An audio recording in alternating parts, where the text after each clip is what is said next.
నేను పైనుంచి రాలేదు, కింది నుంచి చూస్తూ చూస్తూ వచ్చినా.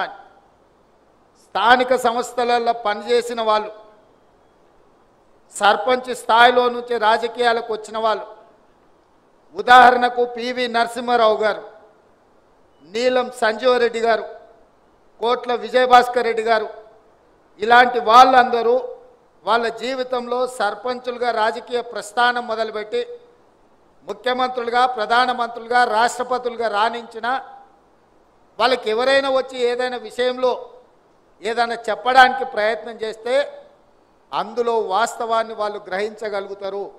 ఎందుకంటే సర్పంచుగా లేదా జిల్లా పరిషత్లో లేదా శాసనసభలో, శాసన మండలిలో, లేకపోతే పార్లమెంట్లో వివిధ అంశాలను ఏ విధంగా చర్చిస్తారో, ఆ అంశాలను, ఆ సమస్యల్ని ఏ విధంగా పరిశీలిస్తారో ఒక అవగాహన ఉండడం వల్ల వాళ్ళు ముఖ్యమంత్రులుగా, ప్రధానమంత్రులుగా, రాష్ట్రపతులుగా రాణించారు. ఈరోజు అధికారుల్లో కూడా క్షేత్రస్థాయిలో పనిచేసిన ఏఈలుగా కావచ్చు, జైలుగా కావచ్చు పనిచేసిన వాళ్ళు క్షేత్రస్థాయిలో ఇచ్చే రిపోర్ట్ మీదనే డిఈలు పనిచేస్తారు.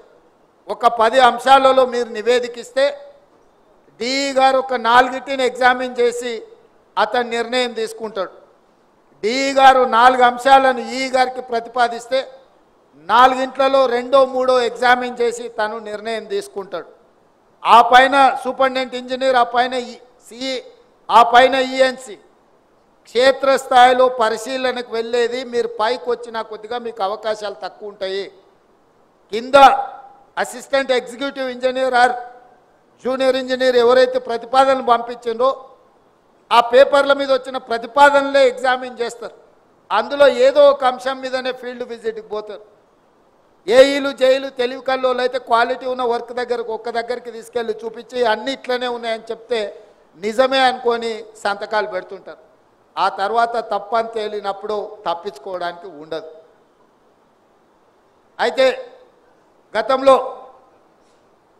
కాంట్రాక్టర్లు కానీ, ఇంజనీర్లు కానీ ఉదయం 5 గంటలకు లేచి బూట్లు తొడుక్కొని ఫీల్డ్ మీద క్షేత్రస్థాయిలో పనుల పరిశీలనకు వెళ్ళేది.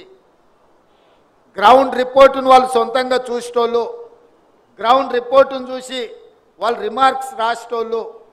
ఆ రిమార్క్స్ మీద పైన అధికారులు నిర్ణయం తీసుకున్నా తిరిగి ఆ అధికారులు ఒకవేళ ఇన్స్పెక్షన్స్కి వచ్చినా పెద్ద వ్యత్యాసం ఉండేది కాదు. కానీ ఈ మధ్య కొంతకాలం నుంచి నేను పర్సనల్గా, ఎందుకంటే నేను కూడా పాలిటిక్స్లో కొంచెం కింది నుంచే వచ్చిన, జిల్లా పరిషత్ మెంబర్గా పనిచేసిన, నేను ఎమ్మెల్సీగా పనిచేసిన, ఎమ్మెల్యేగా పనిచేసిన, ఎంపీగా పనిచేసిన, ఈరోజు ముఖ్యమంత్రిగా మీ అందరి మద్దతుతోని బాధ్యతలు నిర్వర్తిస్తున్నా. కానీ ఎవరైనా నా దగ్గరకు వచ్చి ఏదైనా విషయం, అది అధికారి కావచ్చు, రాజకీయ నాయకుడు కావచ్చు, ప్రజాప్రతినిధి కావచ్చు, ఏదైనా అంశాలను ప్రస్తావించినప్పుడు నేను అంచనా వేయగలుగుతా వీళ్ళు గ్రౌండ్ రియాలిటీతో ఎంత కనెక్ట్ అయి ఉన్నారు, లేకపోతే వీళ్ళు ఎవరో ఇచ్చిన సమాచారం మీద ఆధారపడి నాకేం చెప్తున్నారని నేను కొంచెం అసెస్ చేసుకోగలుగుతాను.